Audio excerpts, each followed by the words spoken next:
吴家列祖列宗在上，今吴家第5代南院之子吴玉正式入继吴家东院，承继吴卫文为子。从今以后，生女生子皆为东院子嗣。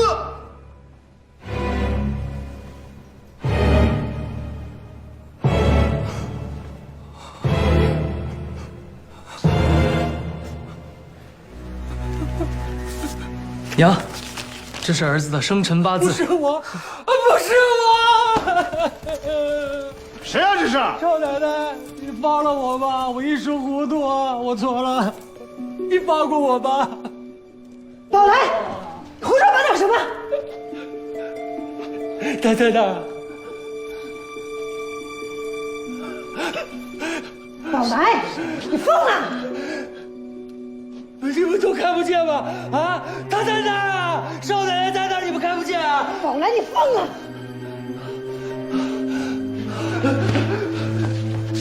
不是我，不是我，不是我，不是我！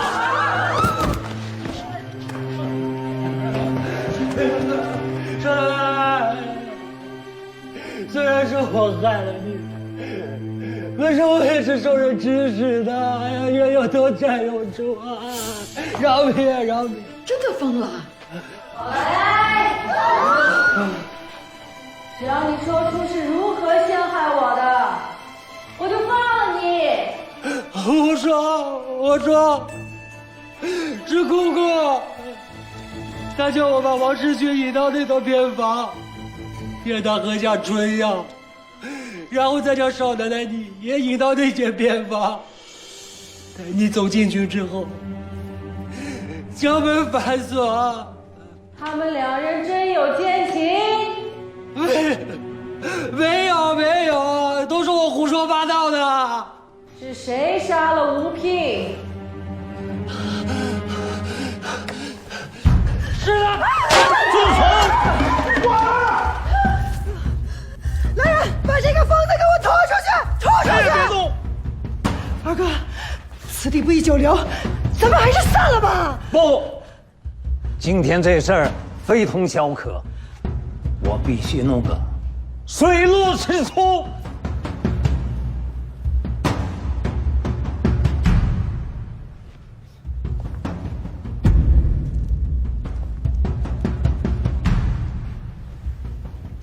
你是谁？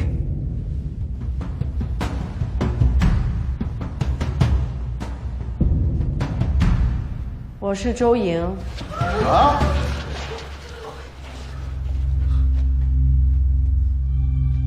你是人还是鬼？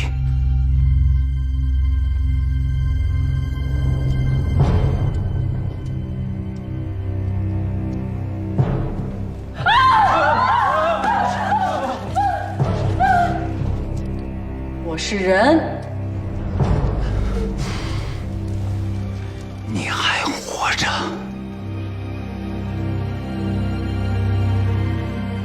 如果我死了，他们陷害我的阴谋就永远没人知道了。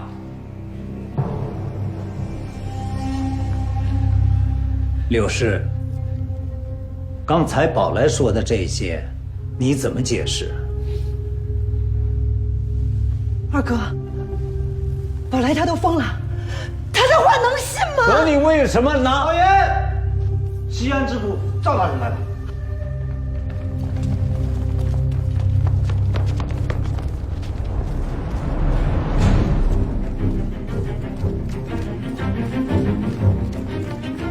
赵大人，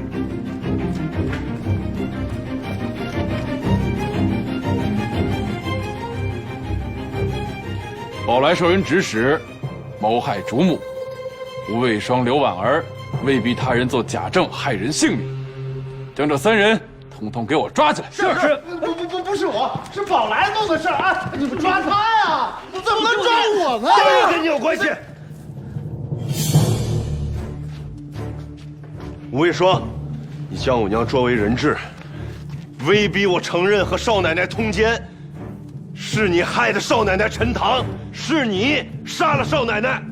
你胡说八道！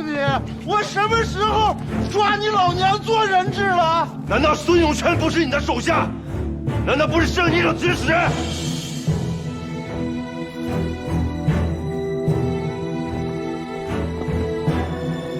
赵大人，这是我家务，我们自会处理，不劳官府插手，请放人吧。啊，周营沉冤而死，如果这还算是家务事，那我这西安知府也就白当了。赵大人，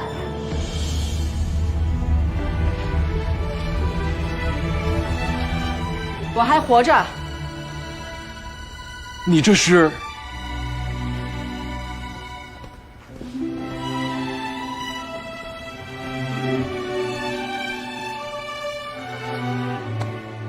刚才宝来已经将如何陷害我和王世军的过程全部招供，吴家众人也都听得清清楚楚。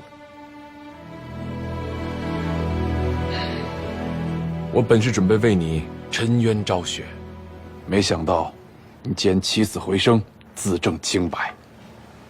但民夫的夫君被人毒杀，凶手不明，民夫被人陷害陈塘，幕后主使仍在逍遥。恳请赵大人明察秋毫，严惩凶犯，伸张正义。你起来吧，我此次前来就是为了这桩公案。来人啊，将所有的人犯还有人证，通通带回衙门审问。是。哎，别啊！放给我爹！放给我爹！走，你放给我爹！救我！快点！我大嫂！救我！四弟，快快！放开我娘！爹！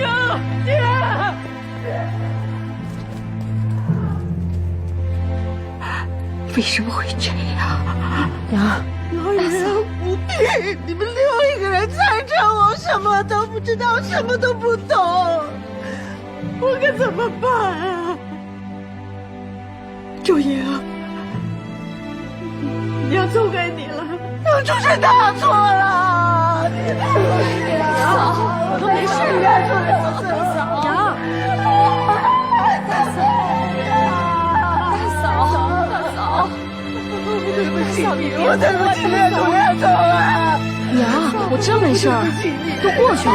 我对不起嫂，你们儿子没了，天堂好没了，都是我的错，都是我的错。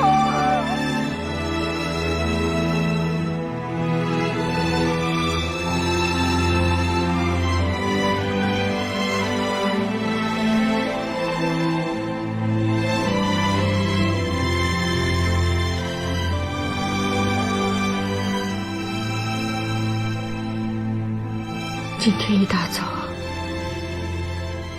老三就催我在那契约上盖上市仪堂的大印。我想着以后都是一家人了，该就该。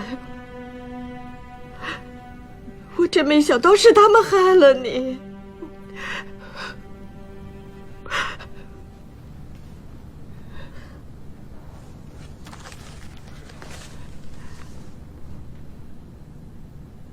就这2000两银子，他们说以后还会每年给我们2000两红利。写在那契约上了吗？但是吴玉和吴卫双都亲口说了，难道还会赖账不成？为了那7成股份，这么毒辣的手段都用上了，赖账算什么？什么都没有了，以后我们孤儿寡母怎么活呀？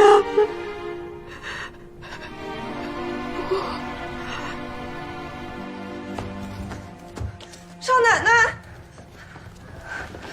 黑线，奶奶，你还活着，太好了！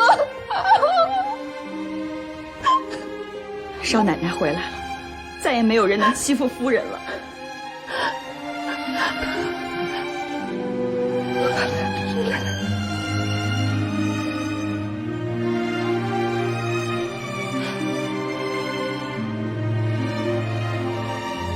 没事儿，不好好的吗？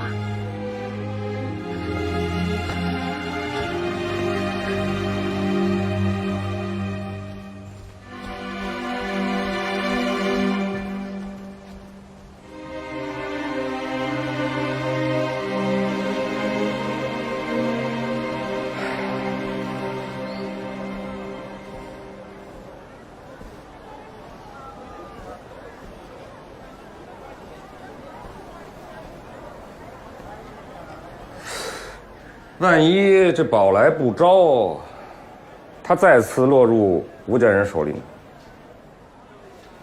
大不了我去吴家东院抢人去。那这事儿可就闹大了。我不怕，闹大就闹大呗。哎，回来了。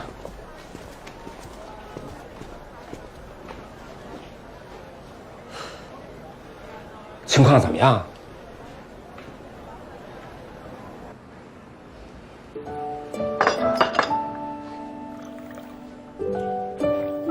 说话呀！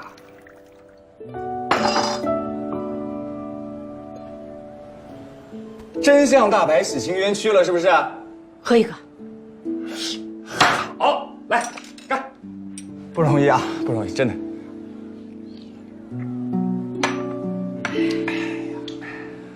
总算又能浪迹天涯了。挑个日子，我们就出发。爹，我打算留在东院。哎，你跟吴家的恩怨不是已经了结了吗？只了结了怨，还没了结恩呢。吴家对你有什么恩？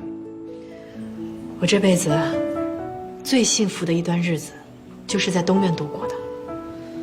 吴聘和吴卫文生前对我恩重，我不能把吴聘的娘就这样丢在东院，也不能看着东院就这样衰败下去。可是你留在那儿又能做什么呢？东院已然不是从前的东院了。哦，你想陪着那个老太婆一起饿死啊？我可以做生意赚钱。做生意也能赚钱？同样是察言观色、随机应变，可比我们在街头卖艺挣得多多了。行了吧，你一个女人做什么生意啊？女人为什么不能做生意？要做生意也是我们男人做啊。我也可以啊。你可以什么呀？要我说，你就不如来我们沈家，继续回不务斋啊，每天爬墙上树、摔盆打碗、唱歌划拳，那多逍遥自在啊，是不是？你就知道爬墙上树、摔盆打碗、唱歌划拳。不是周爷，你什么意思啊？你现在是瞧不起我是不是？我凭什么要看得起你？哎！你们怎么没说上两句又吵上了？都少说两句。坐。坐。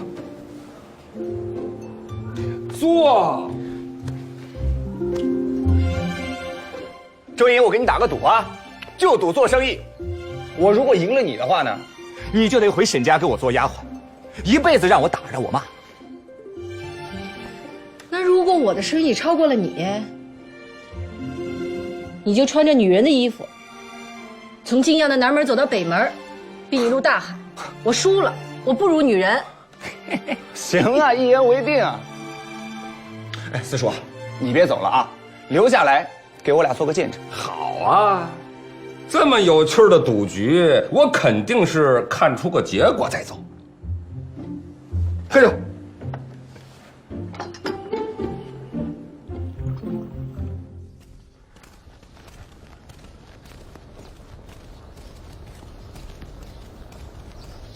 怎么了，爹？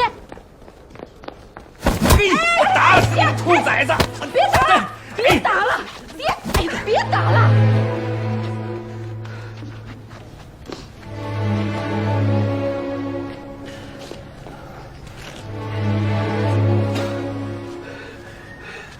四叔，你继续打，是我害了少奶奶，你就算打死我也不为过。你看，他自己都说该死，你就让我打个痛快吧！哎，爹，他虽然污我名声，害我差点性命不保，但也是事出有因，有人用他母亲的安危在逼迫他。孙永泉说：“他说只想把你赶出吴家，我才妥协的。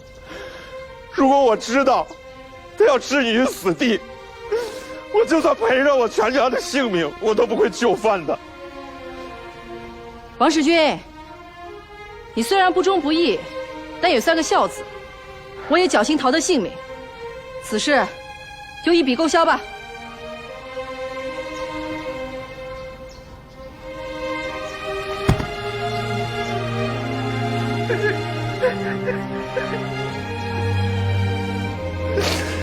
老奶奶，你宽容不求，让我更加惭愧。以后只要你吩咐，我王世军赴汤蹈火，在所不辞。那你以后怎么打算？就算你不跟我计较，我做出这种事来，我没脸见人。我带着我的老娘离开此地，到外省去谋生。我打算重振东院，你可愿意回来，助我一臂之力？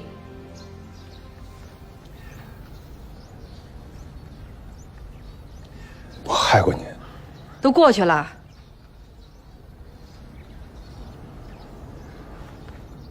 我害过你，你还愿意相信我？我愿意。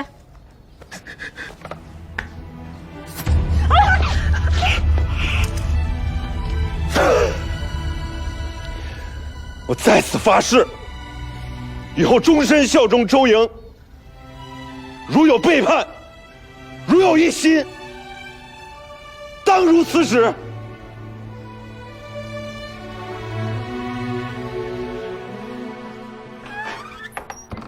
小姐，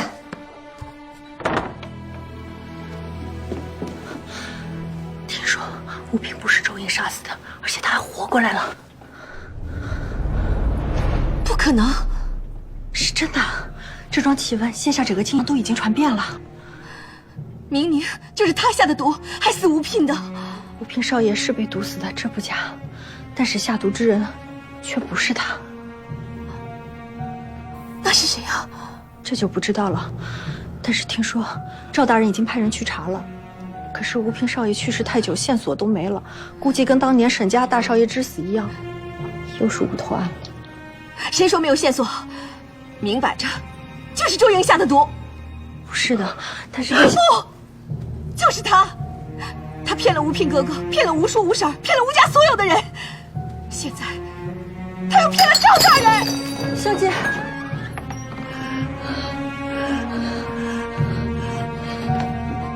小姐，王大人来了。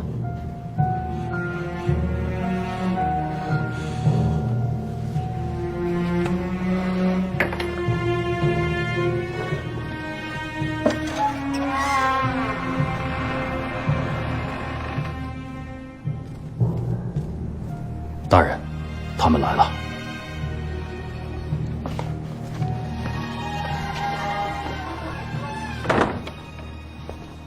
你是胡志存的女儿胡咏梅吗？咏梅拜见王大人。你爹的事儿我知道了，刑部的主审正好是我的童年。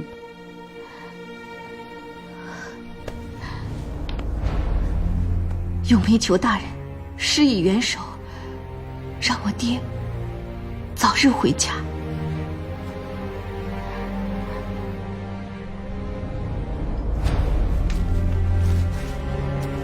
王大人，这是我们胡家的一点心意。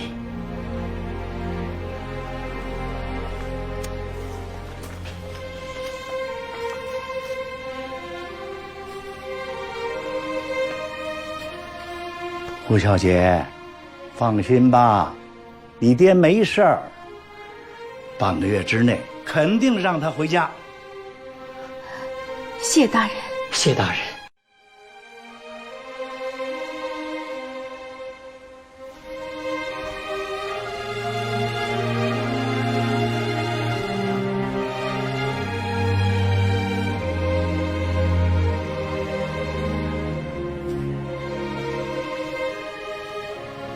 这杨管家和大账房留下来的账，都清查完毕了吗？那现在东院是个什么情况？回少奶奶，东院原来包括盐业、布匹、茶叶、药材、米号、油坊、酒坊，7个商号，78家商行，在西安、四川、湖北、江浙等地均有铺面。但这些铺面和商行都在军需案爆发之后，连同应收的账款都被悉数充公，所有的掌柜、小工也都全部就地遣散。你接着说。之前东院还有几张军需的订单，但是都被通通取消了。以前库房的现银以及房间里所有值钱的东西，都在抄家时被全部抄走。也就是说，东院现在是要钱没钱，要生意没生意。是的。我和我爹还有100多两银子没花完。现在东院还有10几口人，100多两银子，也就能维持半年。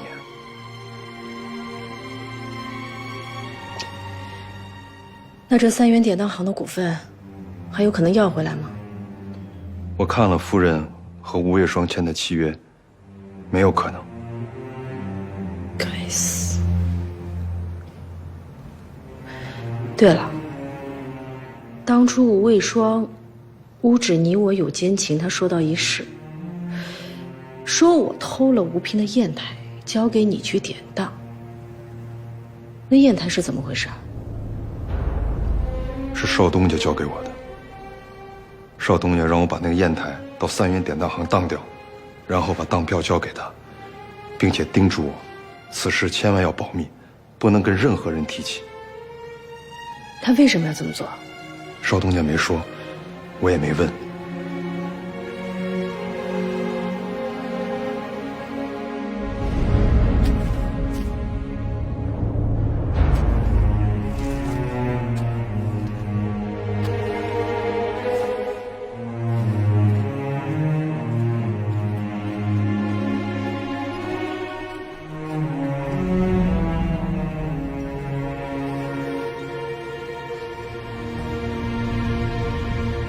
这3元典当行肯定有问题。二俊，我去看看。去吧。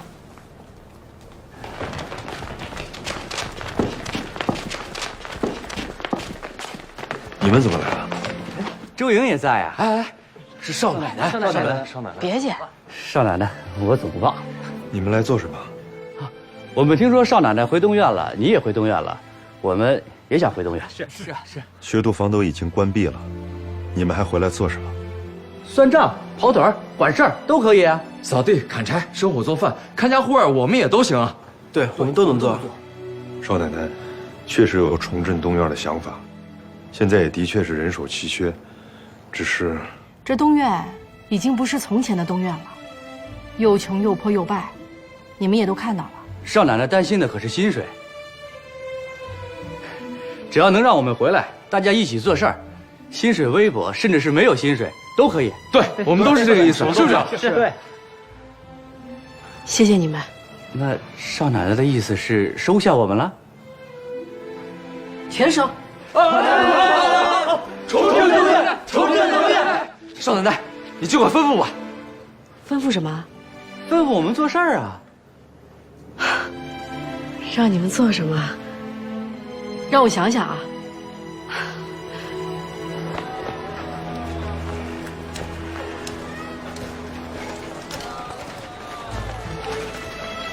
我们的店名，那可是前朝皇帝嘉庆爷给亲笔写的。我们卖的皮药，品相好的可以直接当贡品献给皇上。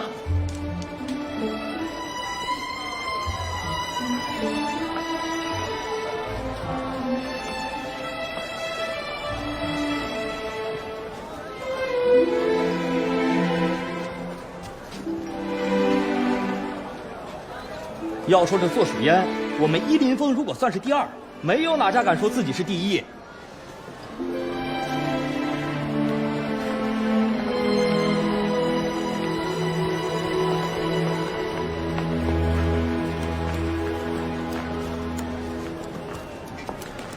二位请。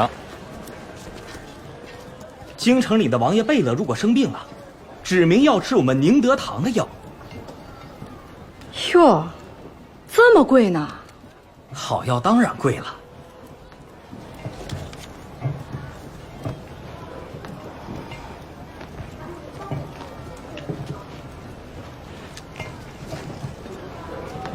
您慢走，慢走。哎呀，歇一会儿吧。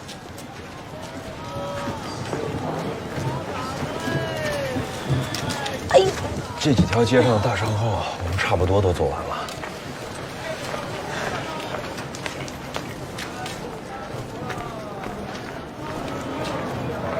哟，少奶奶。哟，我和我媳妇儿可是天天念着您的恩呐。快快扶起来，扶起来。您先起来说话。我们见过吗？哎呦，您救过我和我媳妇儿的命啊！我……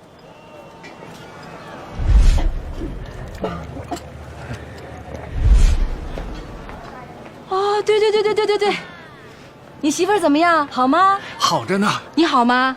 好着呢。现在我们种的地啊，是你们家的。刚收了麦子，现在够我们一家人吃1年的了。啊，那你怎么在这儿了呀？哎，我没有其他的嗜好，就是干农活太累，得空就过来抽几口，缓缓神儿，也松和松和。哎，行，不耽误你了，快去忙。好，过几天我和我媳妇啊，一定过东院给您磕头。谢谢少奶奶，你忙你的啊。谢谢。对呀，我们家在北众山脚，还有50亩地呢。没错，我记得还是我去分给灾民们耕种的。就因为分出去了，所以抄家的时候没被抽出来。这50亩我们是免费租出去的，如果我们把它收回来，还能挣点钱。赵的，哟，赵先生，你也爱抽这个啊？我随便看看。对了，我正好要去找你呢。你怎么把吴卫双和柳氏给放了？你安然无恙，他们害人性命，只能算是未遂，该打该罚都已经拘解，当然要将其释放。那我的夫君被他们害死，难道就这么算了？他们承认捉奸有误，但是把所有的责任都推给了宝来。至于吴聘之死，更是一无所知。那宝来怎么说？宝来已经半疯半傻，甭管问他什么，都只会说3个字：不是我。是以什么都已经问不出来。那你查过吴家二叔他收到那封信吗？信上诬指我为毒杀吴聘的凶手。写着信的人，他就算不是真正的凶手，他也一定知道内情。此信我已经查过，信末没有具名，笔迹也不是吴家任何人的。行了，你放心吧，只要有线索，我一定不会放过。但是，此案事发已经过去1年，吴家东院的许多人都已经散失，实在没有更多的线索。谢谢赵大人。等一下。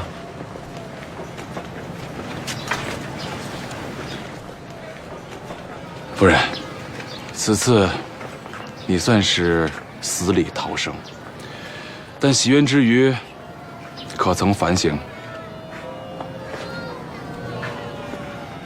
反省什么？你若平日谨言慎行，修身养性，怎会惹来如此弥天大祸？本官希望你能够吸取这次的教训，从今以后，非礼勿视，非礼勿言，非礼勿听，非礼勿动。像这样的嘈杂闹事，你一个妇道人家，最好以后不要出现。我要是做不到呢？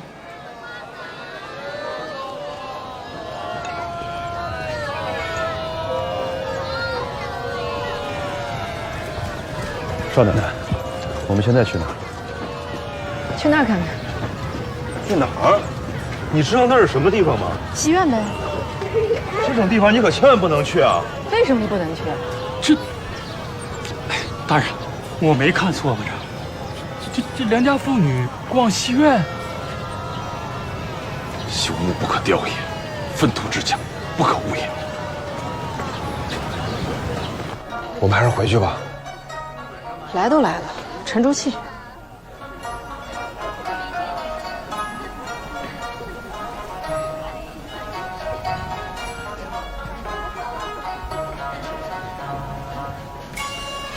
还是回去吧。哟，我说这位太太，你是不是走错门了？没有啊。找谁了？这是？那你是来找人的？我来看看。张老爷了。看看。我这儿有什么好看的？有啊。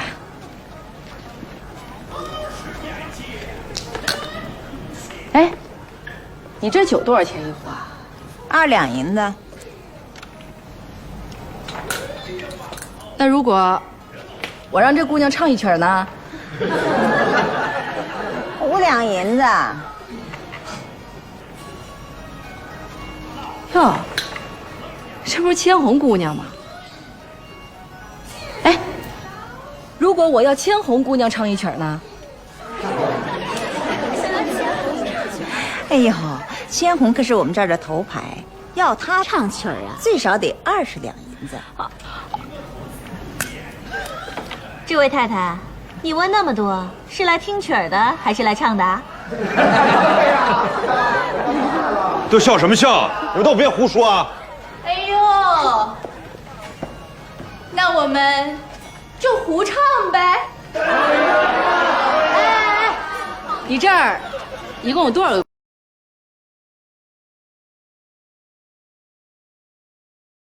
哎，我跟你说，在泾阳我这儿算是大的，要是到了西安和京城啊，我这什么都不是。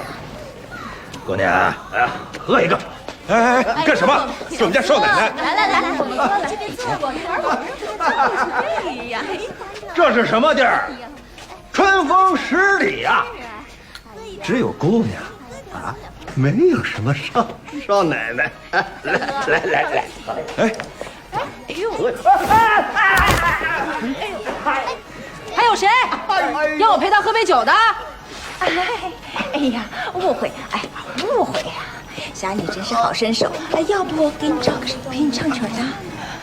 不用了，我今儿个银子没带够，下回吧。我们走。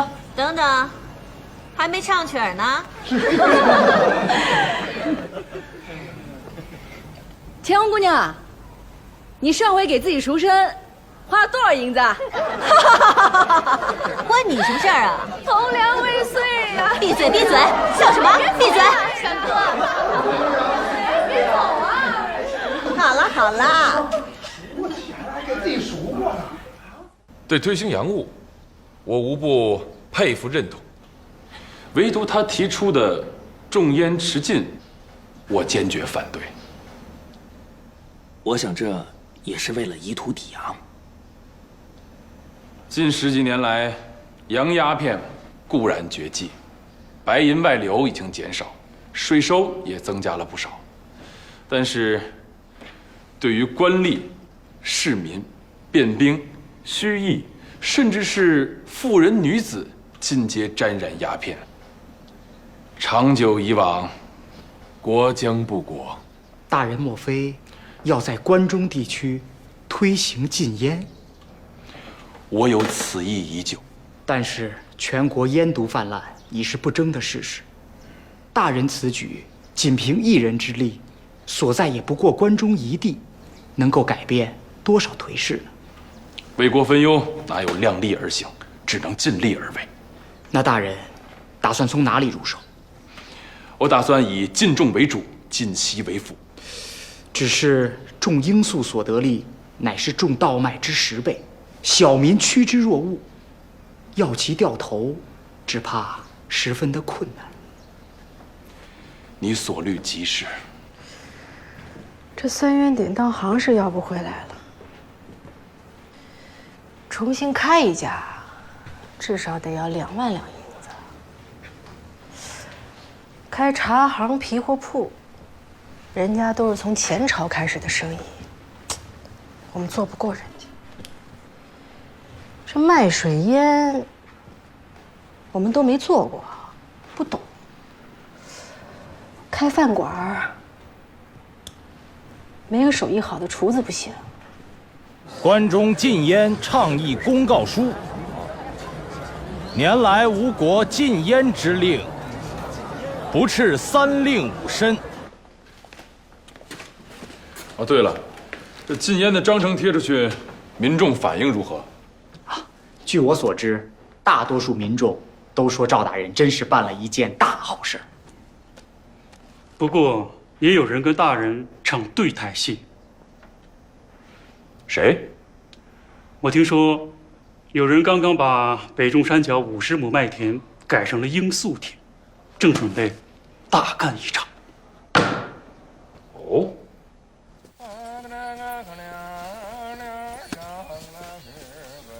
哎，那不是少奶奶吗？她怎么来那么早？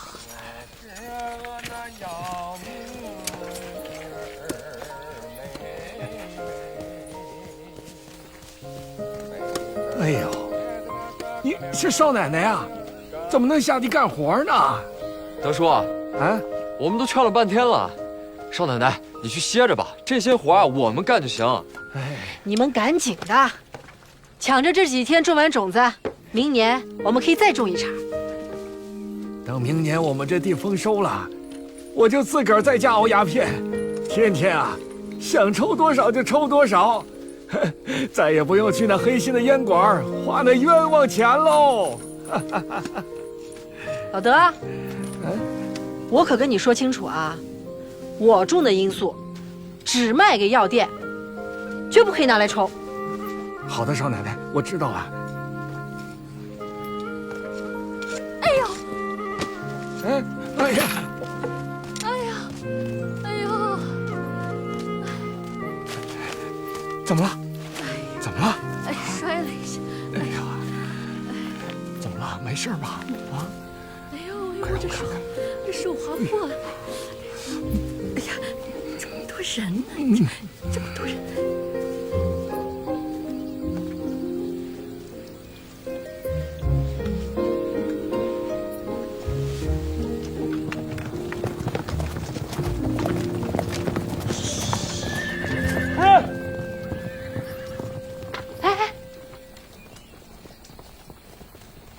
赵大人，哦，哎呦，找我有事？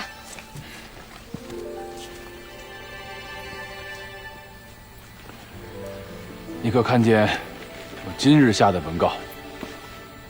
什么文告？赵某正在倡议，在关中禁种禁吸鸦片。啊？这是朝廷的命令吗？不是，这是赵某自己对鸦片之害深恶痛绝，欲用1年的时间引导民众禁绝关中境内所有的鸦片。也就是说，朝廷并没有明文禁止，一切都是自愿的。可以这么说，但是赵某还是恳请夫人把这些罂粟种子统统去除。赵大人，我们吴家东院几十口人，就指着这50亩地吃饭，你让我不种，那我们吃什么，喝什么呀？改种五谷也可糊口。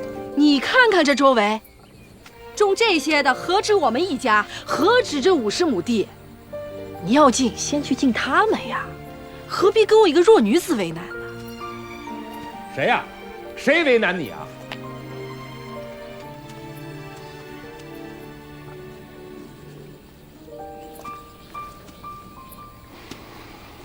我不是要以女为难，而是我也下了决定，要将这关中打造成一方净土，所以务必禁种禁吸。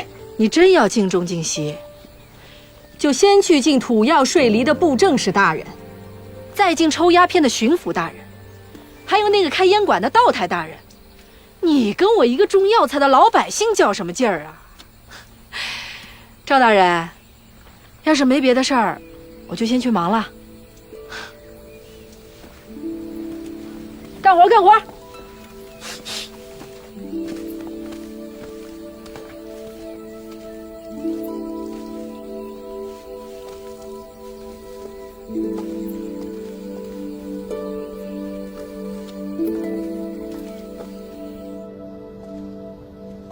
大人请回吧。啊，怎么说？小姐借一步说话。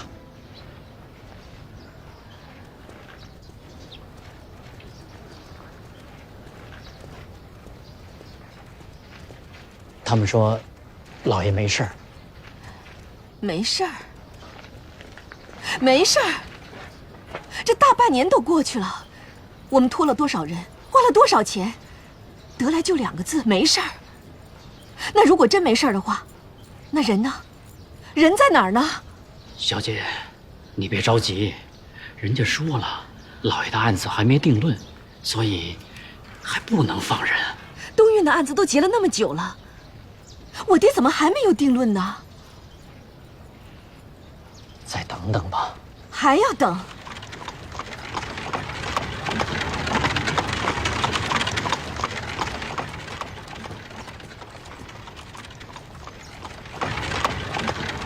请。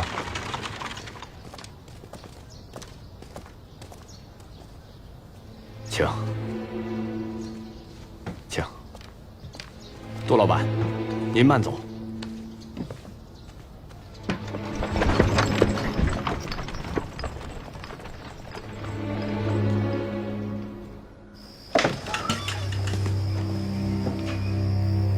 杜老板，我是胡咏梅，我爹是胡志存，冒昧拜访，还望见谅。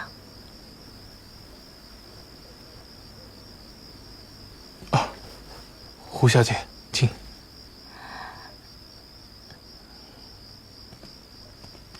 啊，给胡小姐沏茶。哎，请坐。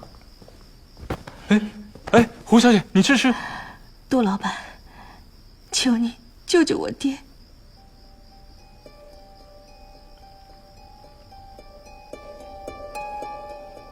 是谁告诉你我能救你爹？今天我在巡抚衙门门口看见您了，那身着2品官服的巡抚大人都对您毕恭毕敬。我知道您一定有能耐。啊，只要您愿意帮忙，我爹就有希望了。你爹的事儿，我略知道一点。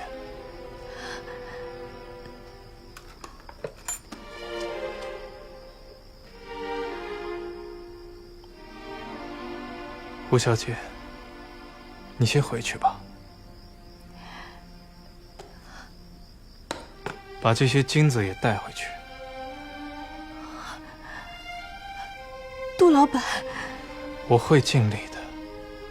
杜老板，只要我爹能够平安回家，我胡咏梅愿意做牛做马，全力报答。你先起来吧。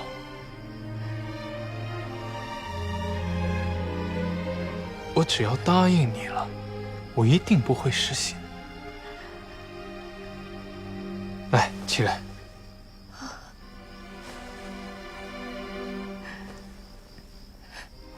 杜老板，您的大恩大德，咏梅没齿难忘。你回家等我消息。那我先告辞了。啊，我送你。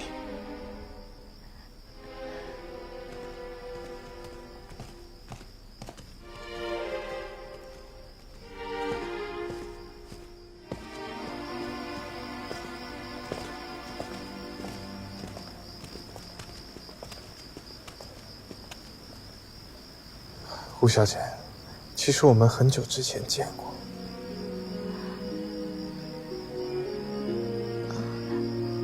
我不记得了。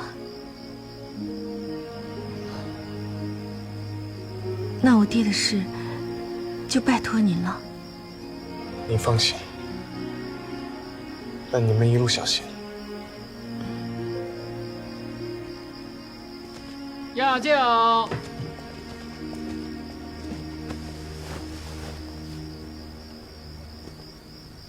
放。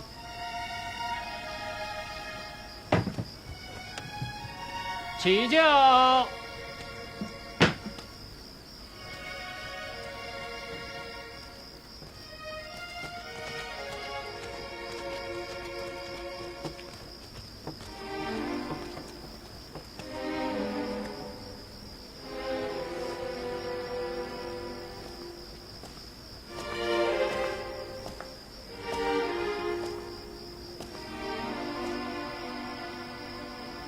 他已经不记得我了。不记得也好，咱们受那么多苦，不就是为了忘掉过去了？也对。他为胡志村而来，就成全他一片孝心吧。不过在释放他之前，我得再跟他谈谈。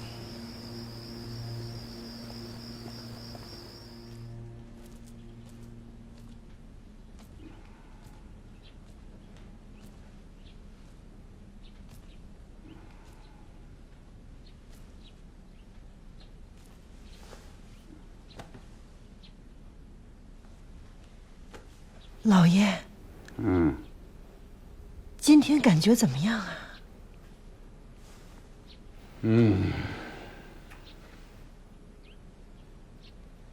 还疼吗？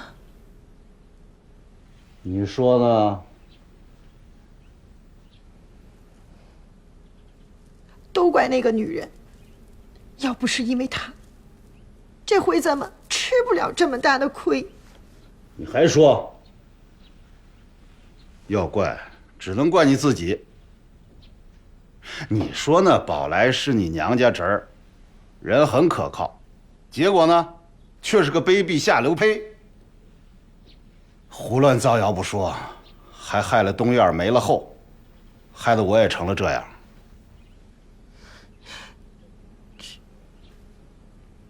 这也不能怪我呀。他小的时候看着挺老实的。我怎么知道他是这样的人呢？那让孙永全绑了王世军的老娘，逼着王世军承认通奸，总是你做的吧？你咋能做出这种事嘛？我这还不是为了3元典当行，说到底。还不是为了你，为了南院吗？那你也不能使出这种手段嘛！你让我咋活人？将来咋去见大哥？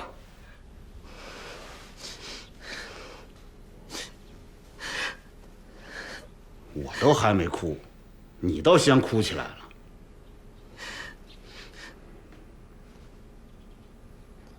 老爷，既然我如此不堪，那你干脆休了我吧。你以为我没想过？老爷，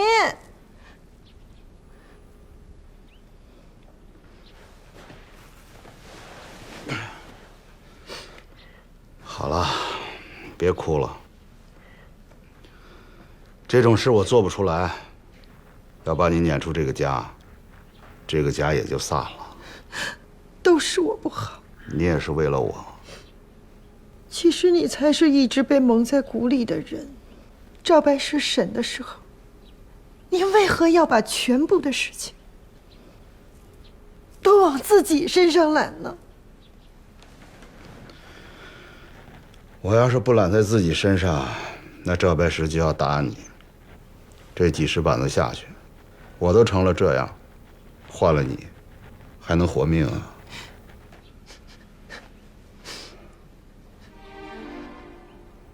可你这条腿从此就废了。婉儿，为了你，别说一条腿，就是一条命，我也舍得。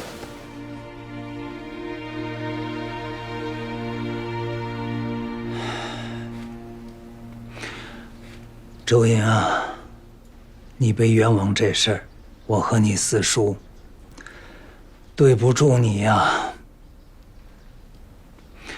我们俩都被他骗了，现在我们两院都不和他来往了。我没有怪二叔四叔的意思啊。我今天来呢，一是要谢谢大哥和一妹妹，在我被呈堂之际前来相救；二呢，也是要谢谢二叔和四叔，经常照料我娘还有我。这三呢，我也是有重要的事情要和二叔商量。什么事儿啊？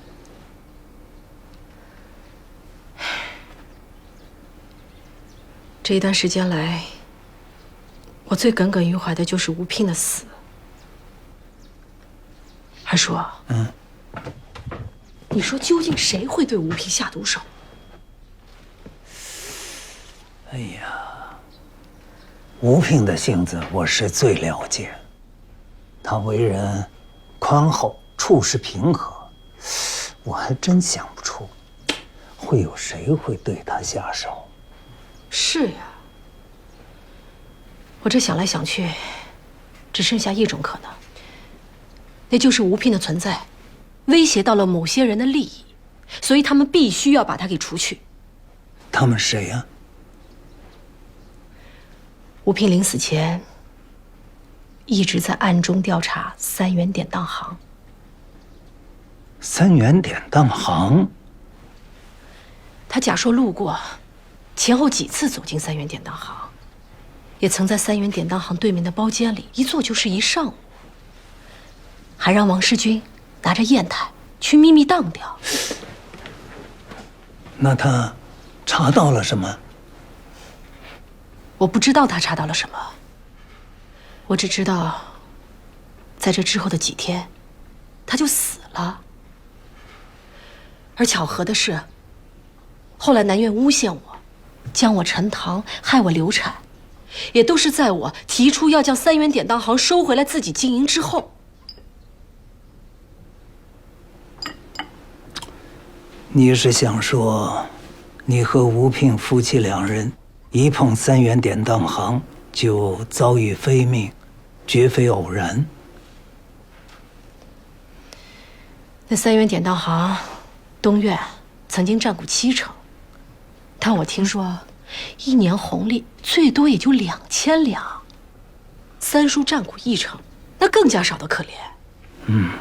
但我知道，在泾阳、西安同等规模的典当行，一年盈利可都是超过1万两银子以上。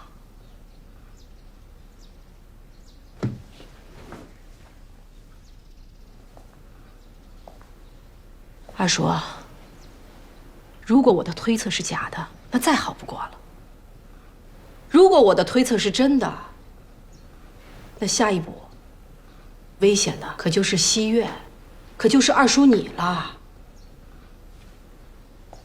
周英，你处心积虑地挑拨我和老三的关系，是什么意思？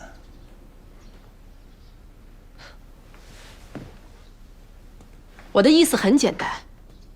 第一，我想知道究竟是谁杀了吴聘；第二，我们东院的股份是这么稀里糊涂就被侵占了，我希望西院不会成为第2个东院。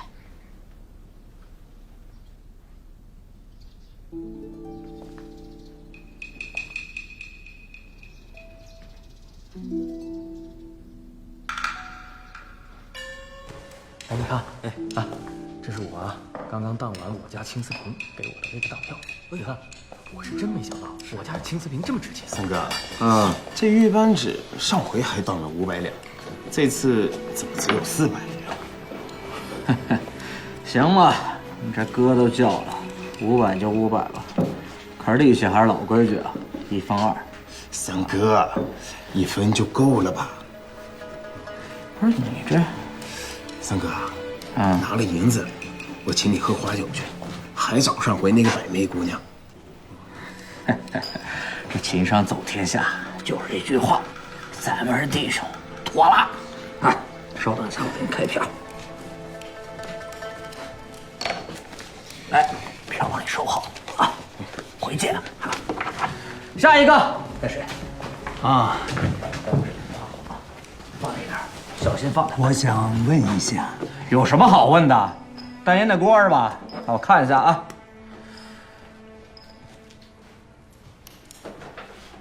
也就这烟嘴啊，还能看，2两银子不能再多了啊！合适你就当，不合适啊，就赶紧走吧，我还忙着呢啊！你也不问问我是谁，竟敢撵我走！嘿，哪来的乡巴佬？你跑这儿来撒野？这儿可是3元典当行。你好日子到头了，我今天就撵你滚蛋，信吗？我呸！吓唬谁呢？来，跟撵走！孙掌柜，孙掌柜，出来！还孙掌柜，你吓我！别拦我！孙掌柜，你给我出来！二爷，孙掌柜，你给我出来！别拉我！二爷，孙掌柜，告诉他我是谁，告诉他。二爷，您大人有大量，别跟他们那些小的计较。我今天非跟他计较不可，去，让他滚蛋！二爷，我让他给您磕头吧。不行。今天如果我放过他，那太对不起我的身份了。这平白无故的，又没什么大错，我们也不好撵人家呀。没什么大错，行，你去把他经手的账给我拿出来。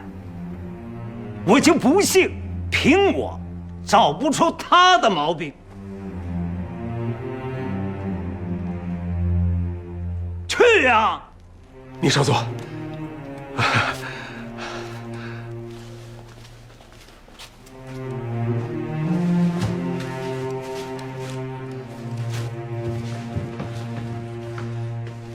同志来了吗？同志，老爷说他随后就到。都是你惹的祸，现在闹着要查你的账呢，你还不赶紧进去，让他消消火，快点啊！我这就去。二爷，我是狗眼看人低啊，我是真知道错了，二爷，你就饶过我这一回吧。我要是饶过你，我这股东就算白当了。二爷，你看这样成不？二爷，二爷，你能消消火不？不行，我再打。行了，别打了。我告诉你，你今天滚定了，而且我会让你心服口服的滚。孙掌柜，哎，二爷，我在呢。账呢？正在找，马上。一个账本要拿这么久，难不成你们的账也有问题吗？哎呦，二爷，您这是说笑了。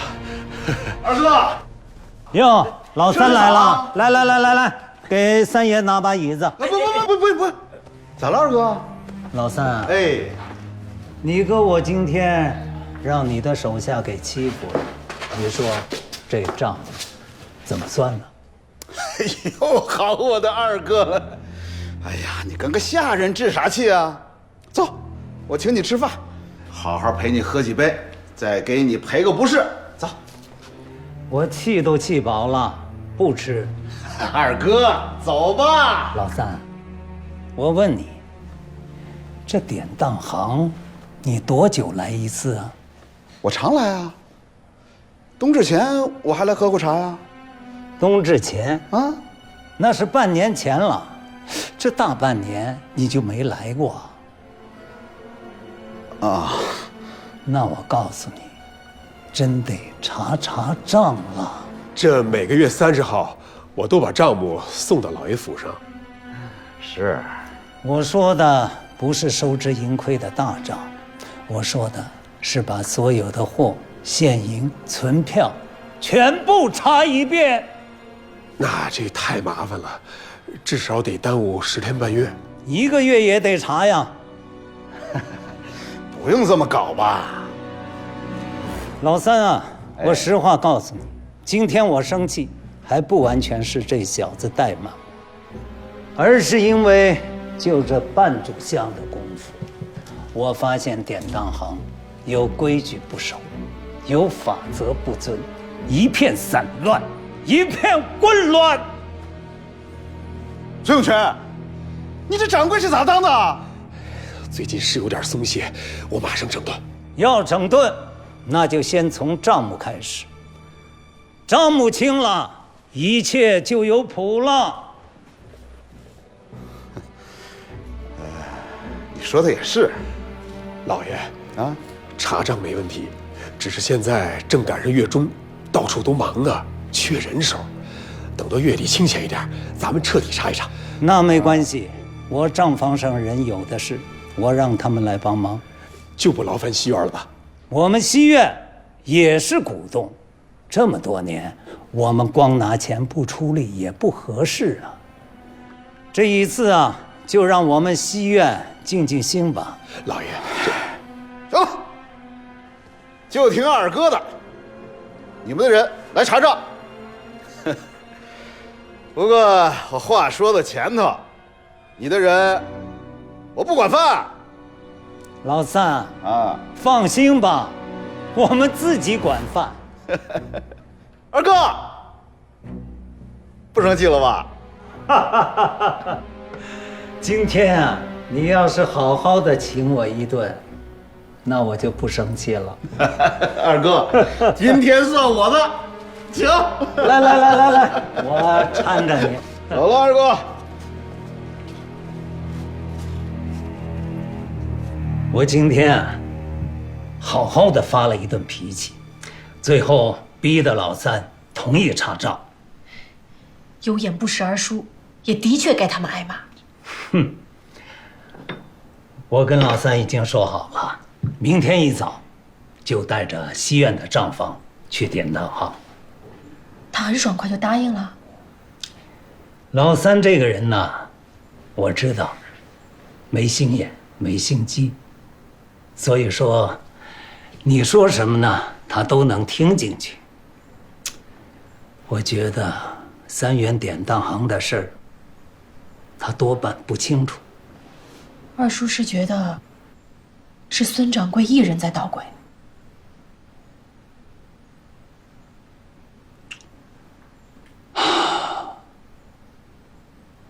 但愿吧。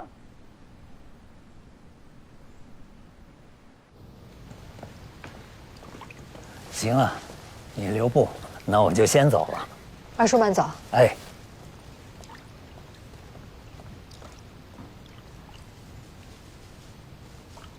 小五，小五，过来。来了。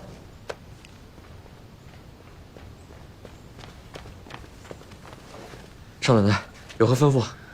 我想让你去帮我盯一个人。盯一个人？谁？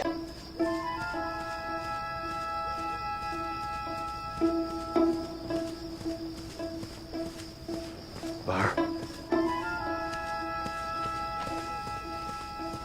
什么事儿？快说，我只有半炷香的时间。这次我们真得走了。为什么？明天，吴为武要到3元典当行查账。凭什么查？他也是股东。他这么小一个股东，还敢说查账？吴伟双同意了。我去找他说，别让他这么糊涂。与其找他，不如我们一走了之，从此心安。现在还不是走的时候。20年前，我让你跟我走，你说你不敢忤逆你爹。后来你说吴玉太小，不忍心丢下他。待到吴玉长大，你又说钱没挣够。这2年，我零零总总交到你手上，也有2万多两银子，我们俩后半辈子怎么也够花了。不行，我现在不能跟你走。婉儿，你知道我这段时间每天过得有多么提心吊胆吗？哎呀，就查个账，你担心什么？我哪里是为查账担心？幸好宝来疯了，不然我们俩已经被看透了。婉儿，我有个感觉，我们不会一直这样幸运的。趁着一切都还没有暴露，趁着你和我现在都还安全，我们赶紧走吧。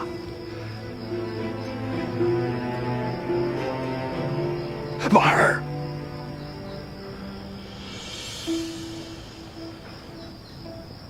不行。为什么？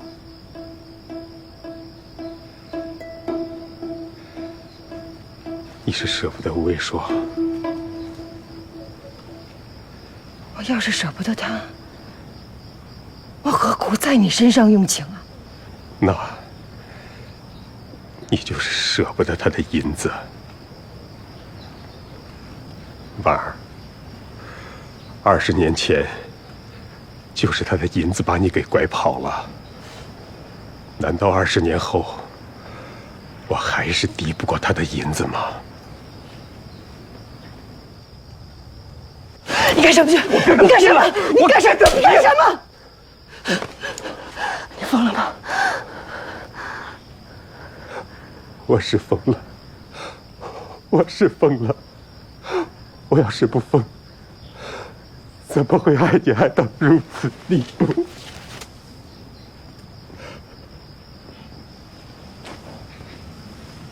表哥，表哥，你要是爱我，你就得为我着想。我要是跟你走了，我就再也见不到吴玉了。从此我的娘家也再也抬不起头了。那谁为我想过呢？谁为我想过呢？我一年过40，现在连个家都没有。我本来可以老老实实的做一个掌柜，挣一份平安钱。可是自从吴嫔死了以后，我就没有睡过一个安稳觉。明天一查账，我在泾阳就待不下去了，这辈子都别想再回山西了。我是肯定要走的。婉儿，我最后问你，到底跟不跟我走？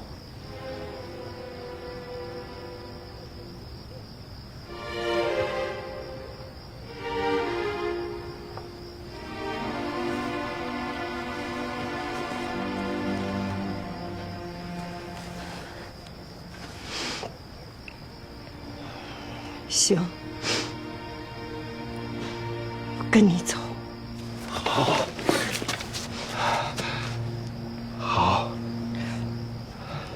但不是明天。你这什么意思啊？我得回去收拾啊！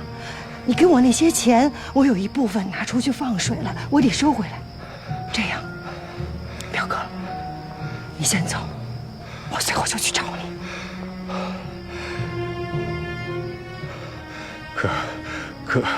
可我身上没钱，没关系，我这样也没法走。回头让林妈给你送过去。好。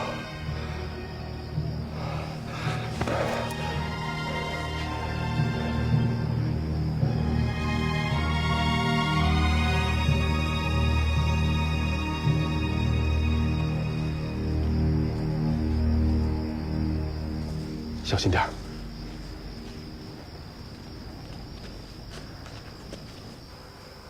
女的？是谁？太远了，没看清，而且那女的还穿着披风，戴着斗篷。那你怎么知道是南院的人？我一路跟着她，亲眼看见她进的南院后门。孙掌柜呢？应该回3元点的行了吧？小吴，你继续盯着孙掌柜，好，我知道了。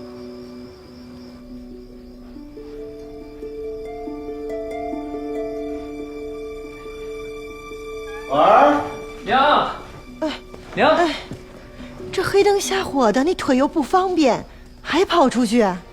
让儿子跟你说。娘，你看，刚才啊，老凤祥店里边送了2个簪子，一个是绿的，一个是红的。我一猜啊，娘，你肯定喜欢这绿的。我爹非说你喜欢红的，我就跟他打一赌。娘，现在就看你怎么选了啊。我都这么多簪子了，不用再选了。哎，可是你没有红宝石啊！上次王家夫人带了一根，我看你偷瞄人家好几眼呢。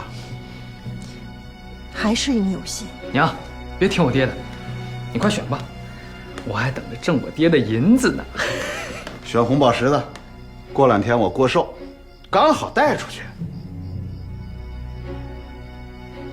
娘，快选吧。行，那我呀，就选这只红色的。哎，来，10两银子拿来。不行，娘，你不是最喜欢这绿翡翠了吗？只要是值钱的，你娘我呀，都喜欢。对喽，愿赌服输，来。不算，爹你耍赖。你才耍赖呢！我娘明明喜欢绿的，你非说她喜欢红的。娘，这个钱你给。哎，这孩子耍赖呢！我跟你说啊，吴玉，你欠我10两啊，我给你记着了。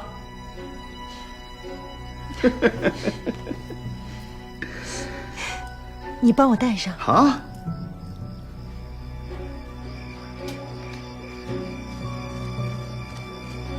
林妈，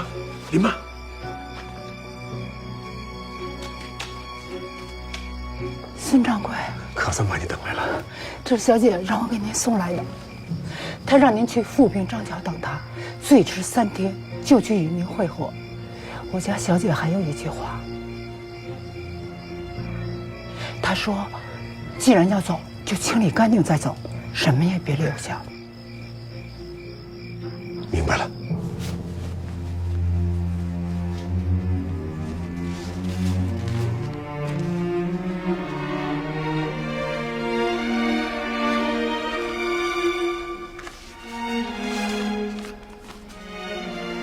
棉衣暖身，西凤暖胃，圆梦重温。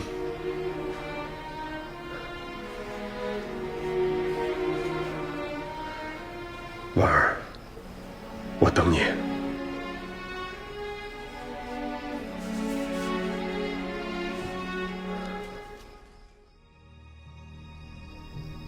我看至少得3个人，一个查货，一个查单，一个查现银。记住，如果有什么不对账的地方，别吭声，也别露神色，下来悄悄地告诉我。着火了，老爷，着火了！3元典当好，着火了！快救火！快来人！